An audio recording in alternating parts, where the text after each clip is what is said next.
चलो स्टार्ट करें।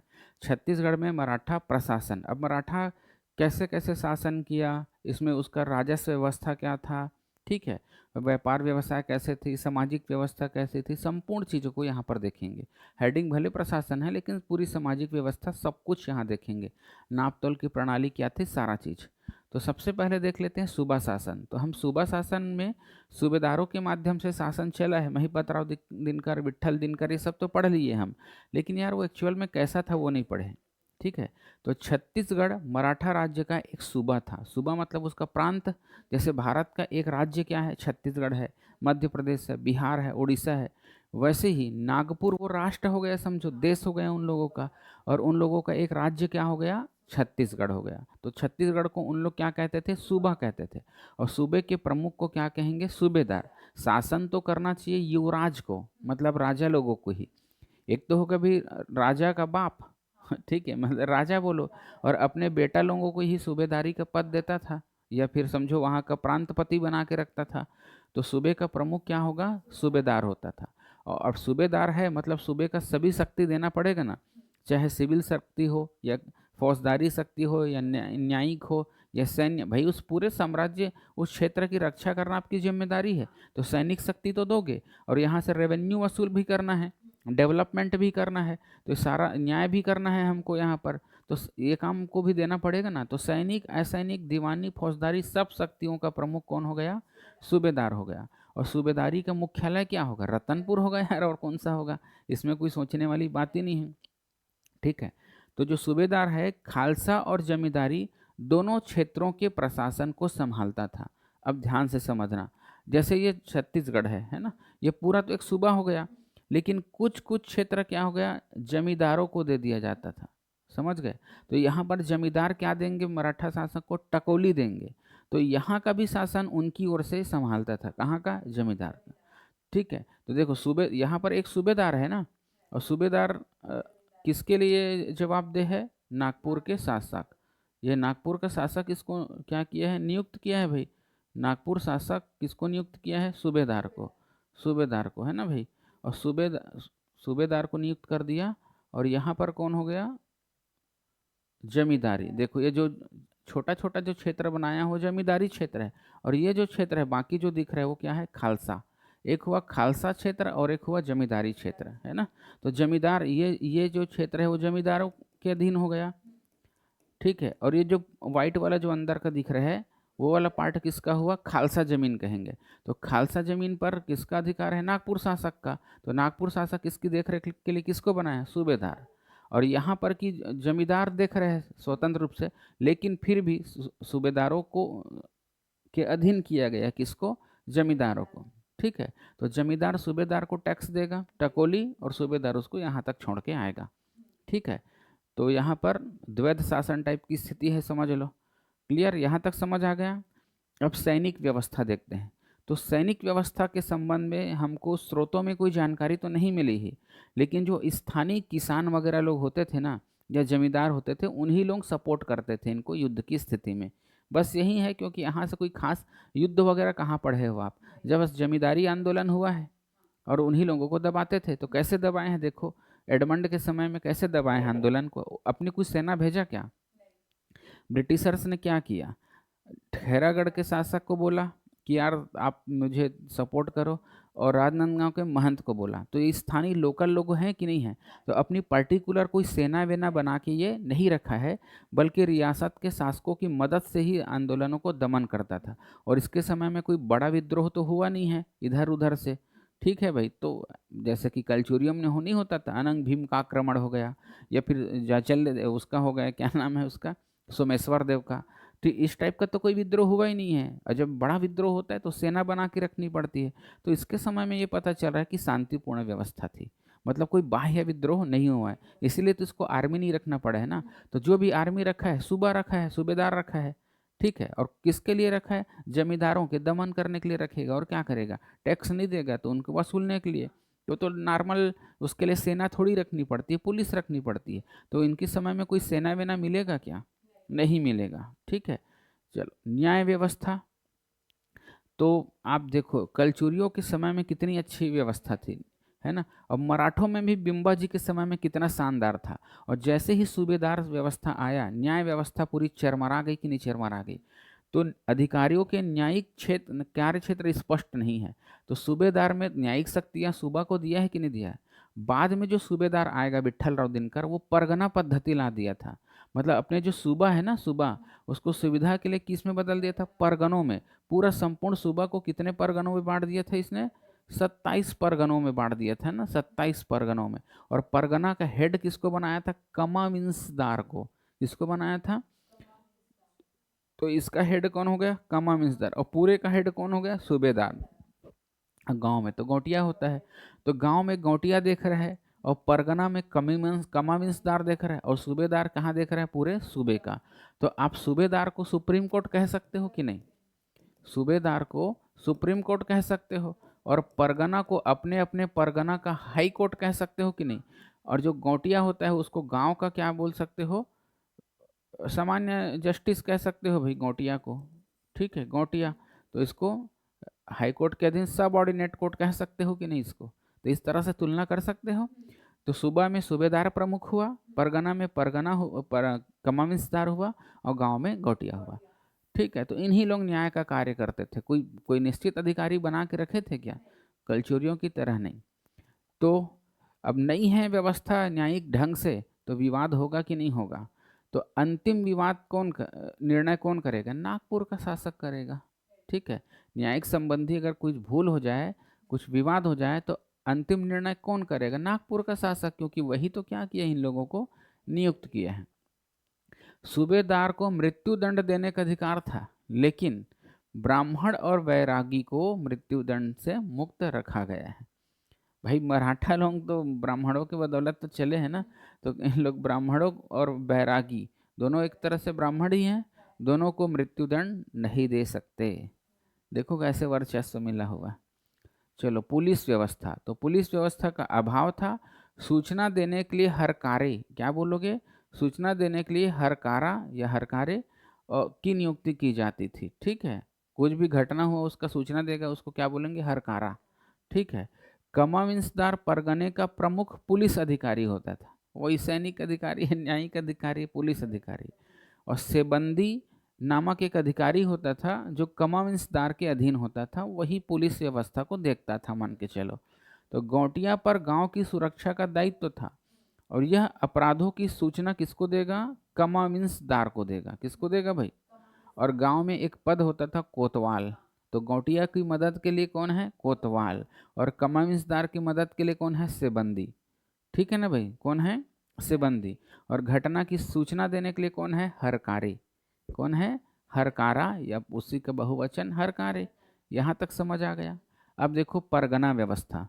तो विट्ठल राव दिनकर ने गढ़ व्यवस्था को हटा करके क्या ले आया, परगना व्यवस्था लाया। और छत्तीसगढ़ों को कितने परगनों में, 27 परगनों में बांट दिया। अब परगना बनाया तो परगना का किसी को हेड बनाना पड़ेगा।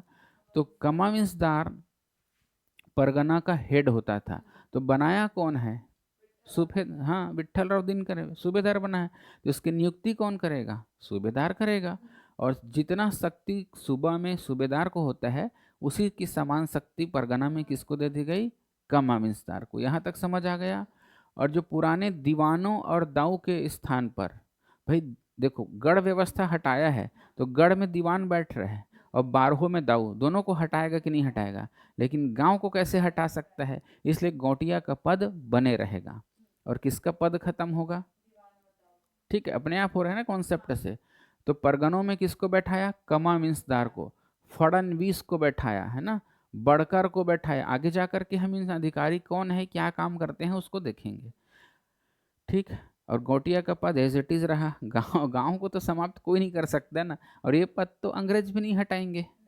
क्यों हटाएं, गांव कभी खत्म हो सकता है क्या, नहीं। स्थानीय प्रशासन व्यवस्था, तो देखो कलचुरियों की समान कोई पंचकूल जैसी बड़ी व्यवस्था देखने को नहीं मिली है। लेकिन गौटिया ही क्या करता था, ये स्थानीय जो प्रशासन शासन है वो कौन कौन देख रहे हैं, गौटिया। तो गौटिया के पावर को देख रहे हो आप। गांव का वो कलेक्टर है, गांव का मुख्यमंत्री है, समझो। वो सब कुछ शक्ति किसको मिला हुआ है, गौटिया को। ठीक है, तो यहाँ पर कोई कलचुरियों की तरह बहुत अच्छी व्यवस्था देखने को नहीं मिली है। अब भोसले प्रशासन के प्रमुख अधिकारी देख लेते हैं कि करके। तो यहाँ सूबेदारी शासन है, तो सूबा के अंदर जितने भी अधिकारी होंगे पढ़ लेते हैं। एक तो हुआ सूबेदार, और सूबेदार के बारे में हम सब कुछ पढ़ लिए। तो सूबे का सबसे प्रमुख अधिकारी है, सैनिक असैनिक सभी प्रकार की इसको शक्ति है। नागपुर के मराठा शासक द्वारा निर्धारित राशि अदा करने की शर्त पर ही सूबेदारी को नियुक्ति की जाती थी, और जब उस काम को अच्छे से नहीं करेगा तो उसे सूबा छीन लिया जाएगा और दूसरे सूबेदार को नियुक्त कर दिया जाएगा। तो पद कोई वंशानुगत नहीं है, शर्त पर डिपेंड करता है। ज़्यादा हमको रकम दो भैया, पैसा दो, सूबेदारी ठीक है। तो ये प्रथा लूट प्रणाली है, समझो एक। अगला है हमारा कमामिंसदार। तो इसको विट्ठलराव दिनकर बनाया है। 27 परगनों में बांट दिया, और परगनों का हेड कमामिंसदार को, ठीक है, कमामिंसदार को। तो सब शक्ति देना पड़ेगा इसको, सैनिक असैनिक दीवानी फौजदारी सब। ये 200 से लेके 500 रुपये प्रतिवर्ष वेतन के रूप में इन्हें प्राप्त होता था। कितना वेतन है? 200 से 500। अब भाई जिसका रेवेन्यू जिस परगने का ज़्यादा होगा उसको 500 रुपया तक दे देगा, अगर जहाँ से रेवेन्यू कम है उसको 200 रुपया क्या दे देगा? वेतन देगा। तो ये वेतन है, इतना ज़्यादा याद मत करना, सिर्फ समझाने के लिए लिखा है इसमें, है ना। और इनकी आमदनी का कोई और सोर्स नहीं है, तो वेतन पर नियुक्त था ये, ठीक। कमामिसदार किसकी ओर से? सूबेदार की ओर से। बाकी भ्रष्टाचार करके जो कमा लो, ठीक है। फड़नवीस, तो आज अब देखो, सूबेदार किसके, कमामिसदार के ऊपर पूरी तरह से व्यवस्था भरोसा नहीं कर सकता, है ना, परगने की आय व्यय का। इसलिए ना फड़नवीस नामक पद बना के रखा था, जो उस पूरे क्या देखेगा? आय व्यय का हिसाब देखता था। कहाँ पर? परगना में, क्योंकि पूरी तरह से कमामिसदार को तो नौकरी पे है, तनख्वाह पानी दे रहे 200-500, एक्स्ट्रा कमाने के लिए भ्रष्टाचार कर सकता है, इसलिए भैया वहाँ बैठा दो फड़नवीस। तो आज के सीएजी की तरह क्या होता था? फड़नवीस होता था। कहाँ बैठा है? परगना में। सूबा में बैठा है क्या? क्यों बैठाएगा सूबा में? सूबे का तो मालिक वो है, अपनी जांच कोई करवाएगा क्या? तो फिर दूसरा जिसको बैठाया है वहाँ पर तो बैठा के रखेगा ना, ठीक है। तो यहाँ पर क्या होगा? जो फड़नवीस है सूबेदार के कार्यकाल में नियुक्त होता था, इसका सहायक नायब फड़नवीस कहलाता था, ठीक है भाई। फड़नवीस का सहायक नायब फड़नवीस हो, उसको याद मत रखो। एक होगा पोतदार, तो परगने का हिसाब किताब रखने वाले को क्या बोलते थे? पोतदार। मतलब एक राजकोषीय अधिकारी है, मान के चलो, खजाने का रक्षक, है ना। जो राजकोष में पैसा जमा होगा ना भाई, खजांची किसको बोलोगे? पोतदार को। और बढ़कर आएगा, ठीक है। तो कमामिसदार जो परगने का हेड है कि नहीं, तो परगने की सभी स्थितियों की जानकारी देने वाला है, जन सूचना अधिकारी है, मान के चलो। तो फसल की दशा या जो भी सूचना देने का काम किसका है? बढ़कर का। और एक होता था बरार पांडे, ये गांव का दौरा करने का काम है इसका, और दौरा करके लगान का दस्तावेज बनाता था। कौन? बरार पांडे, ठीक है। गांव का लगान विवरण एकत्र कर कमामिसदार को भेजता था। तो इस सब लोग देखो, फड़नवीस किसके प्रति जिम्मेदार है? सूबेदार। और कमामिसदार भी किसके प्रति जिम्मेदार है? ठीक है। ये सब लोगों को कौन बनाया, नियुक्त किया है? सूबेदार है। लेकिन पोतदार किसको रिपोर्टिंग करेगा? कमामिसदार को। बढ़कर भी कमामिसदार को, बरार पांडे भी कमामिसदार को, और पंडरी पांडे भी कमामिसदार को, क्योंकि परगने का हेड तो वही है ना, ठीक है। तो पंडरी पांडे का काम क्या है? मादक द्रव्यों से होने वाली आमदनी का हिसाब किताब रखना। मतलब ये कौन हो गया? आबकारी अधिकारी। आज के डेट में होता है ना भाई आबकारी, तो आबकारी अधिकारी है, समझ आ गया। फड़नवीस सीएजी के समान हो गया, और जो हमारा कमामिसदार है वो कलेक्टर मान लो, ठीक है। और पोतदार कौन है? खजांची, ठीक है। परगने के खजाना में कितना पैसा रखा है उसका हिसाब किताब पोतदार। और बढ़कर का काम क्या है? पूरे परगने में कि जो क्या परिस्थिति है, स्थिति है खेती किसानी के संबंध में, किसी भी संबंध में, उसकी जानकारी कमामिसदार को। अब बरार पांडे का काम क्या है? लगान संबंधी दस्तावेज तैयार करना, गांव गांव घूम घूम के, ठीक है। और पंडरी पांडे, ठीक है, माल चपरासी, ये भी कमामिसदार के अधीन कार्य करेंगे। शासकीय संपत्ति की सुरक्षा है, चौकीदारी करना है, अपराधियों की खोज खबर करना है, कर वसूली का काम करना है, राजस्व संबंधी कार्य करना है। तो सब प्रकार के काम के लिए माल चपरासी लगाया था, ठीक है। एक पुलिस की तरह समझ सकते हो, अलग अलग काम में भेजते थे, बिल्कुल सब काम कर रहे हैं ना वो। गौटिया, अभी तो गौटिया तो समझ ही गए हो, गांव का प्रमुख हो गया कि नहीं? सभी चीज़ों का प्रमुख है भाई। तो परगने का जो कमांसदार है वही गौटिया को क्या करेगा, नियुक्ति पत्र देता था। किसी भी जाति या वर्ग के लोग इस पर नियुक्त हो सकते थे, तो कोई जाति वाला बंधन है क्या।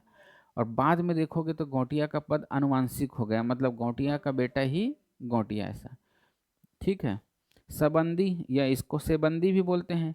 तो परगना में कमी वंशदार के अधीन जो पुलिस विभाग है उसी को क्या बोलते थे, सेबंदी भी बोलते थे। अमीन और पांड्या भी पढ़े हो। ठीक है। कब हुआ नियुक्त ये, एगेन्यू के समय में। तो ब्रिटिश नियंत्रण काल में एगेन्यू के समय में अमीन और पांड्या तो गांव में होते थे भाई। ठीक है। गौटिया के अधीन इन लोग काम करते थे इन लोग, तो राजस्व अधिकारी है एक प्रकार से। तो अमीन और पांड्या देख लिए अपन, है ना। चलो, ग्राम स्तर के अधिकारी, तो एक तो हम देखे गौटिया, और दूसरा चौहान, जो कि पूरा मतलब समझो चौहान जो है वो ग्राम रक्षक है, मतलब गौटिया के नियंत्रण में ही काम करेगा। ठीक है। चौहान ये सब है। पटेल वगैरह का पद है, कोतवाल वगैरह तो पढ़े हो। तो पटेल, पटेल पद, वो पटेल का भी पद बनाया गया ना, आज भी गांव में पटेल होता है, देखना। ठीक है। तो मराठा काल में सृजित पद है और ये गौटिया की सहायता के लिए बनाया गया है, तो ये राजस्व संबंधी काम को देखता था। ठीक है। तो ये पटेल का जो काम है, कृषि भूमि में सुधार करना, रेवेन्यू कलेक्ट करने में सहायता करना, इस प्रकार का था। ठीक है। और एक ये पद ना आरक्षित था, या फिर कोशिश करते थे कि जो महाराष्ट्रियन ब्राह्मण है उनको ही ये पद दिया जाए, ताकि आप मराठों के लिए काम कर सके करके। यह पद अनुवांशिक नहीं था और न ही इसे बेचा जा सकता था। एगेन्यू ने इस पद को बाद में क्या कर दिया भाई, समाप्त कर दिया था।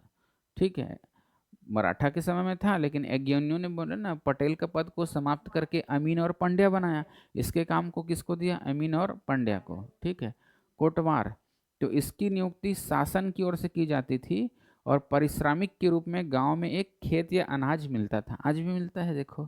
तो यहाँ पर देखो, अगर पूछेंगे इनमें से कौन मराठा कालीन अधिकारी नहीं है करके, तो अमीन और पांड्या मराठा काल में हैं, लेकिन इसको नियुक्त कौन किया है, एगेन्यू किया। मराठा काल में जरूर है भाई, लेकिन वो जब प्रशासन किसका था, अंग्रेजों का, तब रखा है ना।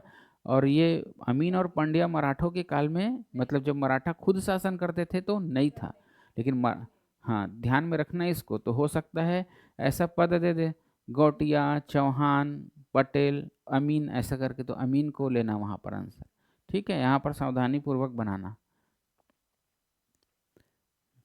ठीक। मराठा काल में आर्थिक दशा, टैक्स वैक्स देख लेते हैं। तो मराठा काल तो लूट का पर्याय बन गया बिंबाजी भोसले के जाने के बाद, क्योंकि सुविधारी व्यवस्था आ गई। तो कृषि और पशुपालन ही यहाँ का मुख्य व्यवसाय था। चलो देखते हैं राजस्व व्यवस्था को। तो मराठा काल में राजस्व व्यवस्था अधिकाधिक लाभ की नीति पर आधारित था। यही तो देखते थे ना, जितना ज़्यादा यहाँ से रेवेन्यू मिले उतना उसी को क्या कर दो, सुबह को बेच दो। बेचना नहीं है तो क्या है, तो लूट का पर्याय हुआ कि नहीं हुआ। तो मराठा शासन के समय क्षेत्रों का प्रमुख विभाजन खालसा क्षेत्र के रूप में, देखो मराठा में कैसे बटा था, खालसा और जमींदारी। और यहाँ पर डायरेक्ट शासन करता था कि नहीं, और जमींदारों को दे देता था। तो जमींदारों से वसूलता था टकोली, जमींदारों से क्या वसूलता था वो, टकोली। ठीक है। और टकोली नहीं दोगे तो मार पीट देता था। बिंबाजी भोसले भी है ना, उसके डर से तो फिर कहाँ का है वो, याद नवागढ़ इधर का है ना, वो जल समाधि ले लिया उसके डर में, जब बिंबाजी भोसले टकोली वसूलने गए तो। ठीक है। मराठा काल में भूमि दो प्रकार से विभाजित, खालसा और जमींदारी बता दिए। ठीक है। खालसा में डायरेक्ट शासन कर रहा है और जमींदारियों को जमींदार को दे दिया है, लेकिन दोनों जगह में देख रेख के लिए किसको बनाया था, सूबेदार को। ठीक है। ये समझा दिया हूँ। छत्तीसगढ़ में दो प्रकार के भूमि राजस्व कर थे, एक भूमि कर, एक अतिरिक्त। छोड़ो इसको भी। किसानों से लगान का निर्धारण हल संख्या के आधार पर किया जाता था, क्योंकि जितना ज़्यादा उसके पास रकबा है उतना ज़्यादा हल को धारण करेगा। और तालुकदारी व्यवस्था, एक पढ़े थे हम ताहूतदारी व्यवस्था, एक पढ़े हम तालुकदारी। ठीक है। तो छत्तीसगढ़ में ये व्यवस्था थी तालुकदारी, हालांकि इसमें कोई बहुत लाभ नहीं कमा पाए। तो वही ताहूतदारी या तालुकदारी, तरेंगल उर्मी वाला कौन बनाया था इसको, सैंडिस। तो ये भी व्यवस्था हो गया है ना। चलो आगे देखते हैं। मराठा कालीन कर कौन कौन से प्रमुख टैक्स है, तो टकोली, तो ये जमींदारी कर है कि नहीं, जमींदार देगा। देखो सूबेदार नहीं देगा, जमींदार जो देगा वो टकोली कहलाएगा। शायर, ठीक है, तो शायरी वाला नहीं है भाई, आयात निर्यात कर को शायर कहता था। पंडरी, पंडरी क्या है, गैर कृषक वर्ग से जो टैक्स लिया जाता है उसी को हम क्या बोलते हैं, पंडरी। और कलाली तो शराब पर लगने वाला कर, और सेवाई एक प्रकार का जुर्माना होता है, ठीक है। तो इसको रटने की कोशिश करना, सही जोड़ी बनाने में आ सकता है। टकोली का याद रहेगा जमींदारी, शायर का आयात निर्यात, पंडरी गैर कृषक कर, कलाली मादक द्रव्य पर, और सेवाई जुर्माना, ठीक है। और अन्य कर देख लो, टीका और नजराना, तो रक्षाबंधन के अवसर पर कमाविंसदार को दिया जाने वाला उपहार क्या कहलाएगा, टीका या नजराना। ओकासा क्या कहलाएगा, ब्राह्मणों को दान किए गए गांव को क्या बोलते थे, ओकासा। और पट्टी घरों पर लगाया गया टैक्स, संपत्ति कर है एक प्रकार का। और महाल खालसा जमीन पर लगने वाला टैक्स। और जमींदारी टैक्स क्या है, ठीक है, आयतित अनाज पर प्रति गाड़ी 3 पायली के दर से लगता था, ठीक है। आगे जाके पायली देखेंगे भाई कितना उसमें अनाज आता है करके, तो ये जमींदारी टैक्स हुआ एक प्रकार से, ठीक है। मतलब अ, आयातित अनाज पर ना, वो वाला जमींदारी कर अलग है, ये अलग है, ठीक है। अन्य कर में लिखा हूँ ना इसीलिए इसको। चलो, विनिमय और मापतोल, वही विनिमय और मापतोल रहेगा जो कलचुरियों के समय में चला आ रहा था। तो विनिमय में कौड़ियों का प्रयोग होता था पहले, ठीक है, कौड़ी। तो आज भी बोलते हैं ना 2 कौड़ी का नहीं है यार, हम ऐसा करके। तो बताओ, सबसे हमारी छोटी मुद्रा वही होती थी, कौड़ी, कौड़ी चलता था पहले। तो कौड़ियों का चलन समाप्त होने पर फिर क्या जारी हुआ, रुपया, ठीक है। रघुजी रुपया, जबलपुरी रुपया, चांदी रुपया, ये सब जरी पटका, ये सब के रुपये आने चालू हो गए। चलिए हम मेन देखते हैं, अनाज के माप तोल के लिए क्या मानक था, तो फोहाई करके था, 2 फोहाई 1 अधोलिया करके, 2 अधोलिया में 1 चौथिया। अब चौथिया बोलेंगे तब तुमको समझ आ जाएगा, गांव में होता था ना, एक पॉट होता था ऐसा, और उसी का आधा कर दो तो अधोलिया है भाई। और 4 चौथिया से बनेगा 1 काठा, ठीक है। और 4 पायली से भी बनता था 1 काठा, और 20 काठा को मिला देंगे तो 1 खंडी, और 20 खंडी को मिला देंगे तो 1 गाड़ा। तो इसको याद रखना है, 20 खंडी बराबर 1 गाड़ा, 20 काठा बराबर 1 खंडी, और 1 काठा में 4 चौथिया, और 1 चौथिया में 2 अधोलिया, ठीक है भाई। या 4 फोहाई कर लेना, पौवा समझ लो यार, और क्या बोलूँ उसको। और इसको किलो कर लो तभी तो समझ आएगा, कुछ तो लॉजिक लगाना पड़ेगा। और कौड़ियों के मान देख लो, है ना, 5 गंडा बराबर 1 कोरी, ठीक है। और 20 कोरी 1 दोगानी, 16 दोगानी 1 रुपया। वही आना समझ लो, दोगानी आना, 16 आना नहीं बोलते हैं, तो आना से भी छोटी इकाई होती थी, जरा सोचो अब, ठीक है। और माप तोल के लिए छोटी, ये तो भाई अनाज वनाज के लिए है, शेर, पंसेरी, मन, ये सब चलता था। इतना याद करने की कोशिश मत करो, सिर्फ जान लो बस हल्का सा, ठीक है। इतना इसके ऊपर भागना मत याद करने के, है ना। तो ये हो गया हमारा मराठा शासन का। उम्मीद करता हूँ समझ आया होगा, और क्विक रिवीजन के लिए तुम लोग को सपोर्ट मिलेगा, ठीक है। बंद कर दो इसको भी।